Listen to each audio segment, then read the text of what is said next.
Hello guys, আমি গাছ ওইটা আম খাইতেছি। এর ভাগ্যর ব্যাপার যে এইবার কোন ঈদে বাড়িতে এসে আম পাই না, গাছের মধ্যে আম শেষ হয়ে যায়। আর এবারও শেষ। অনেকগুলো গাছের মধ্যে একটা গাছে আম আছে, সেই গাছের টাটকা আম খাইতেছি পাইরা।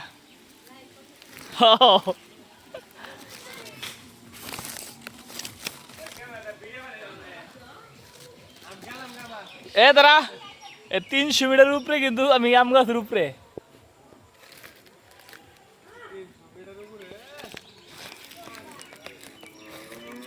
আম অলরেডি পারছি দিয়ে দিয়া, দেখানোর চেষ্টা করতেছি আমি। আরো পারবো ইনশাল্লাহ।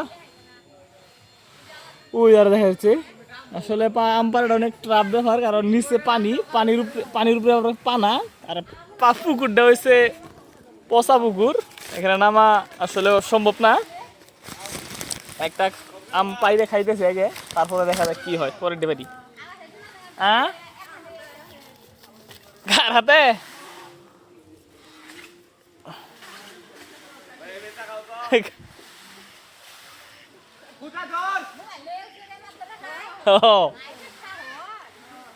এই যে টাটকা আম খাইতেছে দেশের ফরমালিন মুক্ত। ঢাকা শহরে খালি ফরমালিন যুক্ত আম খাই। এবার গাছে উঠে একদম ফ্রেশ ফরমালিন মুক্ত আম খাইতেছি।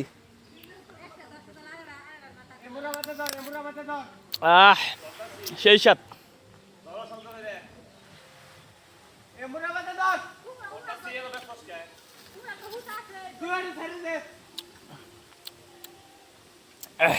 গাছ আমি খুব সুস্বাদু খাই।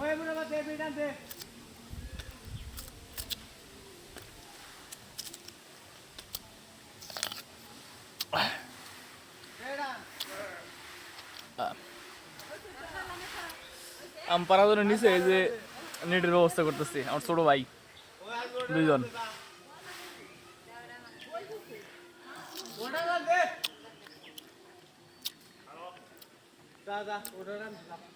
খুব ভাগ্যের ব্যাপার, এবার ঈদের মধ্যে সে আমের সিজনে আম পাইছি।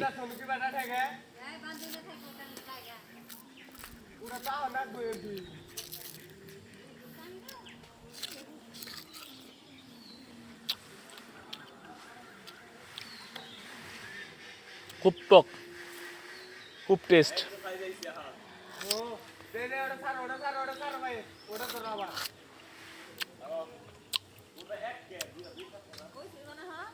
গাছটা অনেক বড়,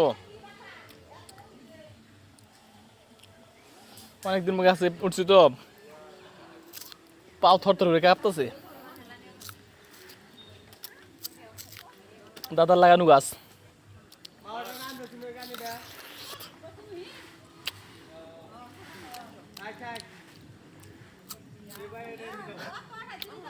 অসিয়াম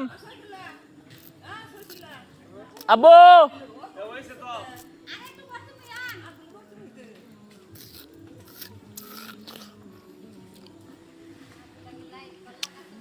হ্যাঁ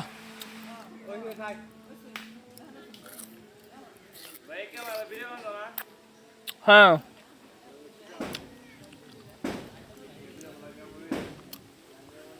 সে 12-13 বছর বয়সে যেরকম গাছ উঠাম খেতাম, 14-15 বছর সেই কাজটা করলাম।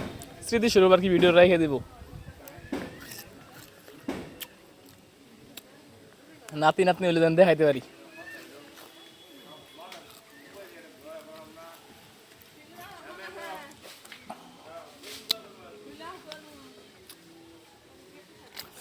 ছোট ভাই আবার শুরু করে দিছো গাছতে ওটা। তুমি কি পালগা? সিয়াম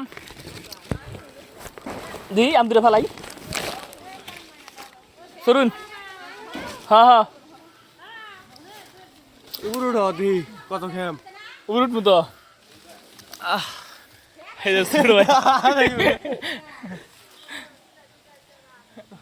আমি কিন্তু গাছ ওইটা অলরেডি 6টা আম পাইরা লাগছি। দেখি দাবি এই দাম ওই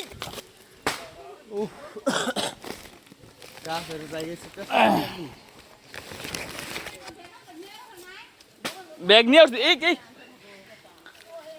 লাতি আজকে